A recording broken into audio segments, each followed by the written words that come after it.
Hello everyone and welcome back to my channel. Today what we are going to be going over is the 2020 Senate elections, and with just 6 days until Election Day, I think a lot of these Senate races are definitely either going to widen their margins or narrow up very significantly. And a lot of polling that has recently come out has basically been in line with what we have seen in the past few months. I mean, with the current situation where you can't necessarily do tons of in-person campaigning. It is definitely allowed for these Senate races to stay a lot more stable and not as fluid as they typically would be, especially in comparison to 2018, where, states like Indiana and Missouri really just flipped very heavily to the Republicans in the final few weeks of the campaigns. However, kind of looking at the current races, I think it definitely favors Democrats, and there is a very good chance that the Democrats would retake the Senate. So looking at the safe Republican seats, I think Idaho, Wyoming, South Dakota, Nebraska, Oklahoma, Arkansas, Louisiana, Tennessee, Kentucky is very difficult. I think it's really on the cusp, but I'm not going to characterize that as safe at this time. West Virginia, I think it is actually going to be about 20 points for Paula Jean's swear engine, but I don't think that in the end she's going to win it. I think similarly that would be reciprocated in Oklahoma. I think that the Democratic candidate there is probably going to win it by about 20 or lose it by about 25 points, probably outperforming Joe Biden there. And I believe that is all of the safe Republican seats. Now looking at the state Democratic seats, no surprises for a lot of them. So we have Oregon, Illinois, Delaware, New Jersey, Rhode Island, Massachusetts. New Hampshire definitely is going to be safe. Pretty interesting there. I also think Virginia is going to be safe. I think that Mark Warner is really going to outperform Joe Biden, especially since, this has happened before. And that kind of concludes all of these safe Democratic states. And with that, the Democrats are currently in lead 43 to 39. A lot of states to be decided. So for the likely Republican states, I do think that Texas is going to be a likely Republican state. I don't think that MJ Hagar, despite some recent polling, having it under 5 points, I think it is still going to be about a 6 to 7 point margin for John Cornyn. I think he's going to win it by about that much. Mississippi, I do think is probably going to be likely, along with Alabama. I think Alabama definitely has a better shot at going for the Democrats in comparison to Mississippi.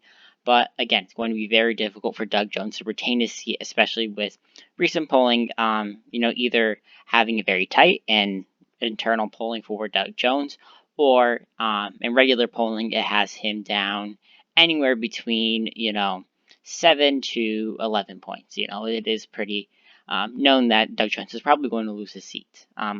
Same as for Kentucky, pretty on the cusp between a safe and likely say. I'm just going to put it as likely just for the time being. And I believe, with that has all of the current likely states for the Republicans. So now they're tied up with the Democrats. Now let's look at the likely Democratic states. There's quite a few. New Mexico, Arizona, and Colorado, in my opinion, are going to be likely states. I am moving New Mexico from a safe to a likely margin. I think it's Mark Ronchetti is the Republican opponent there. He's doing pretty well, and recent polling definitely has shown this state getting a little closer than previously expected. And on Election Day, I think it is going to be just under 15 points. I also think that Minnesota is going to be a likely state. Tina Smith probably going to win there by over 10 points, being really pretty realistic there. I also think that Maine is going to go to Sarah Gideon by about the same margin, probably 5 to 6 points, between a lean margin, really, and a likely margin. But I do think at the end of the day, she's going to outperform expectations because Susan Collins is a very unpopular senator, and especially with Joe Biden now favored to win Maine's 2nd congressional district, I think that that's really going to push Sarah Gideon over the finish line. And yes, I believe that that's all of the likely Democratic states. And with that, the Democrats are pretty close to a majority, 48 to 43. So now we're going to look at the lean Republican states. There actually aren't very many. I think that Alaska is going to be a lean Republican state. Algros, I think, has a 100% chance of, potentially making the state competitive. Currently, I don't see him winning it. But it is Alaska. They've definitely surprised us in the past. I also think that South Carolina is also going to be a lean state. I previously had it as a tilt Republican state, now moving it back to a lean characterization. I think that Lindsey Graham, at the end of the day, probably is going to pull ahead, similarly to Donald Trump at the end of the day. Jamie Harrison has, outperformed a lot of expectations, but I still think that, Lindsey Graham is going to hold on to his seat. And I believe that's about it for the lean Republican states. Not very many, actually. For the lean Democratic states, there are quite a few. So I think that Michigan is going to be a lean Democratic state. This definitely has been a huge shift towards the Republicans. Previously, I had it as a safe state going into this election. Then I had moved it into a likely state. And basically that for the whole time. And now it is a lean state for, Gary Peters. Gary Peters, he did win this by about a couple points back in 2014, which was a red wave year. The Republicans were outperforming Democrats in Democratic-leaning districts, and that's pretty notable. I mean, they won seats in Colorado. They won seats in, I believe, Illinois. They really outperformed nationwide. However, Gary Peters still won by 12 points, which is pretty insane. But despite that, I think that it is narrowing up. I think that John James is a pretty notable candidate.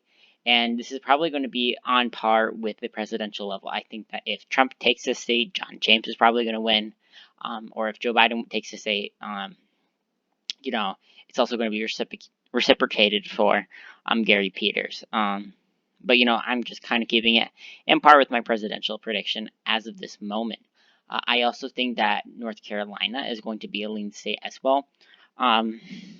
Despite the extramarital affair that Cal Cunningham has, I think that he definitely is still pulling ahead in polling. And at the end of the day, Joe Biden is currently favored to win the state of North Carolina, and I think that so is Cal Cunningham. So with that, the Democrats are now at 50, and I still have not finished the lean Democratic states. I also think that Iowa is going to be a lean Democratic state. Theresa Greenfield definitely pulling ahead in polling. Iowa and the presidential level now, Joe Biden is favored in polling. I mean, if you were to factor that out, it's basically a dead heat tie. But Theresa Greenfield, I do think, in the end, is going to win and is probably going to outperform Joe Biden. I think that even if Trump wins Iowa, Theresa Greenfield probably would very narrowly hold onto Iowa as well, upsetting Joni Ernst, especially after she didn't know, or she pivoted away at least, from a question about, soybeans and corn in a state like Iowa, which I definitely think is not very helpful to her campaign. There hasn't been too many moments where, candidates have been able to mess up, especially without in-person campaigning, but I think that definitely was a huge blow to the Ernst campaign. And now we have the final 4 seats. The Democrats already have a majority, 51 seats, so they basically have it in lock, and now it's just basically expanding their majority. For the Republicans, I think that Montana, Kansas, and Georgia's regular election is going to be all tilt Republican states. I think that the Democrats definitely have a huge chance of pulling up upsets here. Kansas currently has Barbara Boyer leading in polling very narrowly and in fundraising, but I do think that the state's Republican identity might very narrowly have Roger Marshall, pull ahead. Montana polling has been pretty close. Originally had Steve Daines favored by, 4 to 5 points. Now it's in a dead heat again. Steve Daines actually pulling ahead in polling currently, but, things can always change, and it's definitely going to be a race to watch.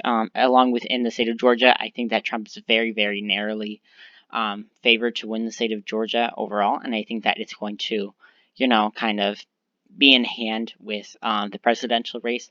However, for Georgia's special election, I'm very narrowly going to give it to Raphael Warnock. I think that with him, potentially getting 40 to potentially even 50% on election day, it is going to probably go into a runoff. But Raphael Warnock has been proven to be a very strong candidate, kind of emerging as the true Democratic frontrunner in a divided GOP field.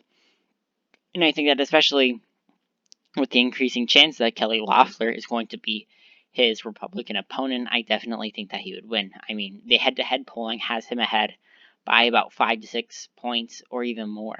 So I definitely think that is going to be a very contentious race. So this is my current 2020 Senate map. The Democrats would have 52 to 48 with 6 days left to Election Day. I think things may change. I think that all the states in tilt and lean could definitely, flip differently. But at the end of the day, I think that there isn't too much time for the Democrats to really, or the Republicans to really make up the margin. So if you guys enjoyed this video, please like and subscribe, and thank you so much.